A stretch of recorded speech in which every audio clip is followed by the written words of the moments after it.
What can I say about DDP? It's incredible how successful this man is. It's incredible how wildly successful this man is. I think that's 10 finishes in a row. Hold on a second. Not in a row, but I'm going to look up his Dricus topology. Let's look at how many finishes this man has. I think he only didn't finish Strickland. That's it. Everybody else, 8 UFC wins. 8 UFC wins. The last guy he lost to was Roberto Soldic. One of my students that I trained him for that fight. Okay, he won by KO. He had previously beat Roberto, then he lost to Roberto, and then he went on 1, 2, 3, 4, 5, 6, 7, 8, 9, 10 fight win streak, and every single one of them, except the Strickland fight. Oh no, excuse me. Also Brad Tavares. He didn't finish Brad Tavares. Okay, Brad Tavares and Strickland. He has finished everybody else. Isn't that incredible? Out of 10 wins, he's finished 8. What a mind blow. It's incredible. Now he finished Adesanya. That's even more incredible. Who has finished Adesanya? He's been beat by Pereira. He got TKO'd by Pereira. And, okay, he lost to Strickland by decision. He lost to Blachowicz. Even Blachowicz couldn't finish him. Who else has finished him? Okay, Alex Pereira TKO'd him in a kickboxing match long time ago. And that's it. He's only ever been finished by Pereira. Highly unlikely guy to finish. Adesanya is one of the most unlikely guys you're ever going to get to tap. Du Plessis, as we all know, we all heard. If you didn't see the fight, you heard about it. It's all over the place. Everybody's talking about it. He choked him. And I realized something about Du Plessis. When Du Plessis gets somebody down, he jumps immediately on the choke. He doesn't solidify position. You know, in jiu-jitsu, we're always taught, the old school mentality was like position, and then submission. It was like always burnt into our minds. You take the guy down, you stabilize him, and then you submit him. Well, Du Plessis doesn't do that. He flies in the face of everything everybody ever told us. He took down Adesanya, if I remember correctly, in round 2. The first time he takes him down is in round 2. Now, round 1 was really tight. Some people gave it to Adesanya. Some people gave it to Dricus. I would have gave it a draw, but when I watched it live, I gave it to DDP. And then I watched it again. Then I gave it to my head. I gave it to Adesanya. I was like, I can't make up my mind on round 1. On round 1, I couldn't make up my mind. Round 2, Du Plessis takes him down, jumps on his neck. Adesanya escapes. Adesanya was really highly alert. He takes him down again in round 4. Guys, he puts the hooks in. As he's putting the hooks in, he doesn't camp. He doesn't stabilize position. He goes straight for the neck.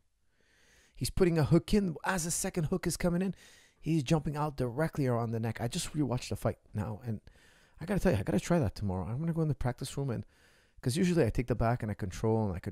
I sit there and I kind of transition, and I kind of pin, and I kind of like dance around. And then eventually, as time passes by, I'll look for a sub. No. That's maybe not the right strategy. Maybe the right strategy is before you've even finished taking the back, you should put in a choke. I think that's part of DDP's recipe. He said it after the fight. He said, he's a very hard guy to hold down. I had to go right, like he was saying, he's a very hard guy to hold down. I had to get to work right away for the choke. He raced to the choke. By the time Adesanya started defending, it was too late. And the way Adesanya landed, it's like he took a little breath. He landed on all fours. He took a breath. And by the time he took a breath, it was already too late. That arm was around his neck. Adesanya is very submission aware. He's very hard to take down. He's very hard to hold down, and he's very aware of submissions. But all he did was take one breath. And then that one little breath that he took, he just wanted to catch his breath. Just one. Let me take one breath. Too late. Dricus jumps on his neck, chokes him, defends his title. What an incredible fight. Guys, round 1, I had it 50-50. Round 2, Dricus. Round 3, I had it for Adesanya. Round 4, I had Adesanya ahead, which is crazy because it could have been 2-2. Because I think I'm not sure what the judges did. I didn't look at the official card, but I'm assuming. Actually, I shouldn't assume they gave it to DDP, but who did they give it to? Let me look it up. Hold on. DDP versus Adesanya official card. Guys, I'm going to talk about CGI. I watched CGI. I loved CGI. It was incredible. I'm going to give you guys my comments on that shortly. But let's talk about this fight first. Let's see, who did they give round 1 to? Where's the official scorecard? That's not the official scorecard.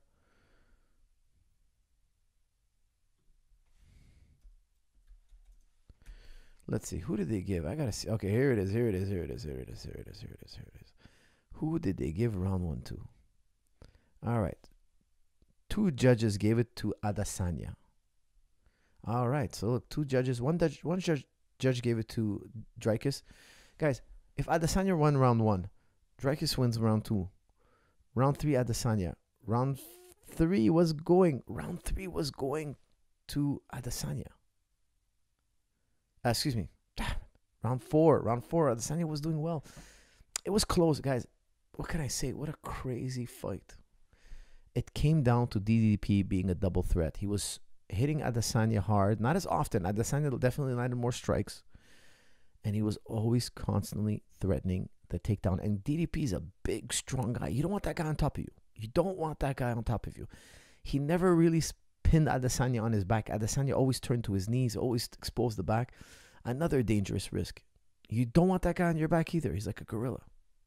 You don't want him on top of you. You don't want him on top of you and you pinned on your back. That's not a good place to be. He'll maul you. And you don't want to risk getting to your knees because he's going to jump on your back. Like, it's just a really difficult situation to deal with.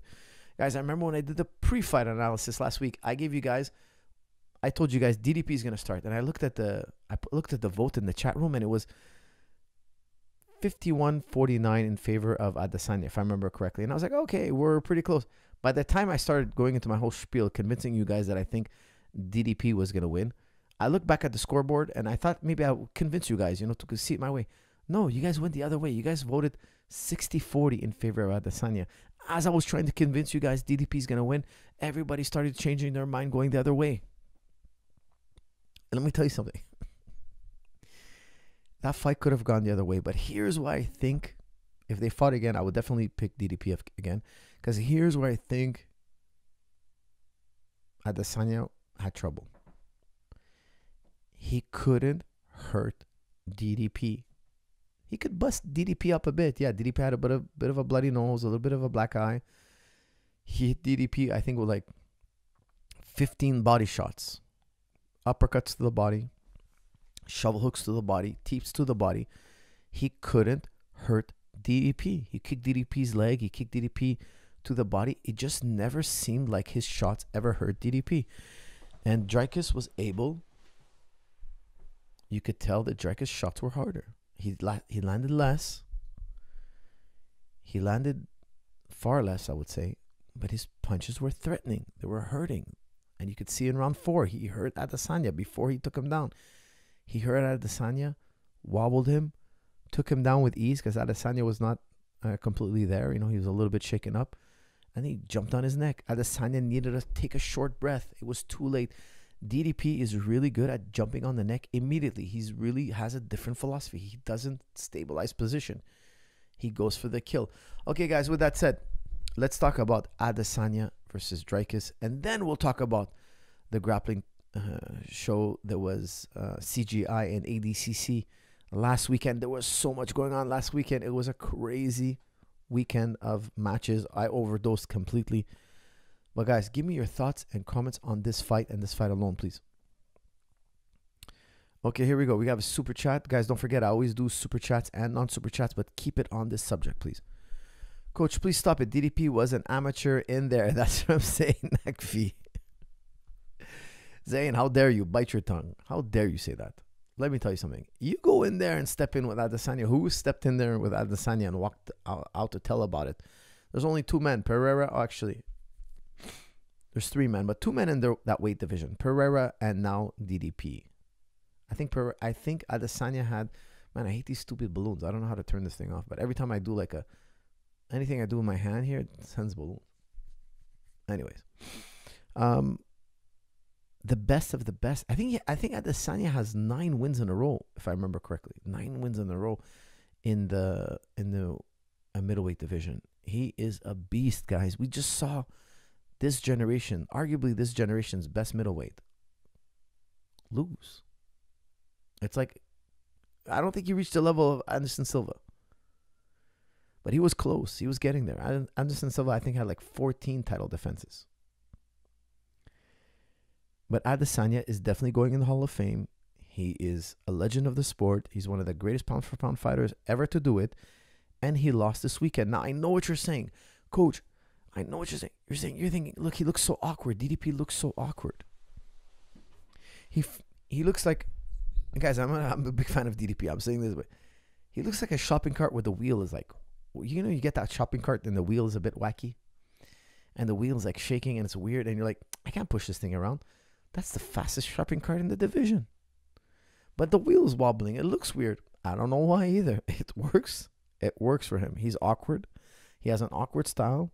He has an awkward wrestling style. He has a different approach, and it works. I think we got to sit back, study him, and see why it works for him. It's a mystery still. But the man has figured out a way to do something nobody else has done. Well, I should say, no, actually, I don't think anybody has ever subbed Izzy. Nobody's ever done it. The guy found a way. He found the system that works, and I applaud him for that. Okay, guys, give me your comments and questions. I'm always doing a mix of super chats and non-super chats. After Izzy losing, Kamaru losing to Leon, Volk losing to Islam, and Ilya, does this speak more about Khabib and how he got out of there at the right time, whereas the others went one fight too much? That's from True Red Crime. True Red Crime, you're a very wise man. I got to give you a heart on this one. You're very right. Khabib could have gone down the same way. You know, you think they're so invincible. You think, why don't they just keep fighting, man? Nobody could beat these guys. Just keep fighting.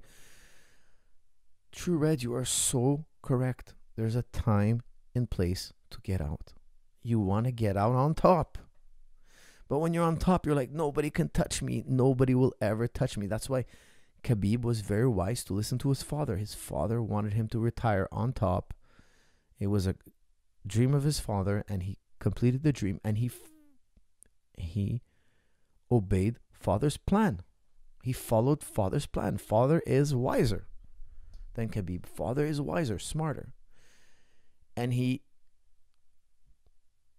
did like his father wanted. And I can't tell you how happy I am for Khabib, retiring as champion, undefeated, storybook ending, beating the bad guy McGregor, going out on top, being the champ forever.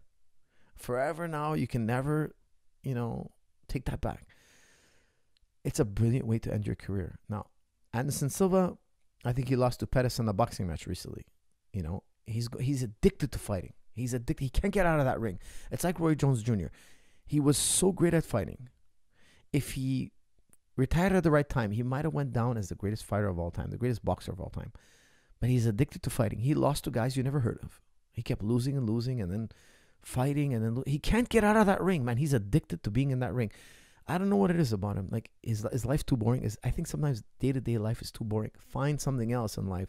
Find another hobby. Find something other than the sport. There's a whole world out there. There's more to the world than just fighting. Now, I'm saying that sitting here, and I go in the gym every day and I roll twice a day, and I'm crazy. I can't get out of the gym either. But it's different being addicted to something you like. You could still do what you love. Just don't go out there and let younger guys beat the hell out of you. Don't be their punching bag. Don't stick around for so long that you're some younger guy's punching bag. And that's what I would say. And I don't think Adesanya is there. Okay, I don't think Adesanya is there. I don't think Volk is there. I don't want to say that their careers are over. No, it's far from over. But all I'm saying is there are some fighters like Roy Jones, like Anderson Silva, in my opinion. I don't know if they're doing it for the money, for the paychecks, which I doubt. I don't think Roy Jones needs the paycheck. I hope not, because of the money he made in his career, I think, you don't have to be too smart to invest it. If they're fighting for paychecks, that's kind of sad. If they're fighting just because they're addicted, that's also kind of sad. They're way past their prime, and they're getting hurt in there. It's not like they're being very competitive anymore. Okay, guys, don't forget, I'm always doing non-super chats and super chats, but don't forget, we're talking only about this fight. Sam Coach, love your videos. I listen to them when I'm driving to work, and it's became my new podcast to listen to. You should put updated videos on Spotify. It would get views. That's from Yosef. Yosef, I will be doing that. It's just my Spotify guy right now. He's a bit sick.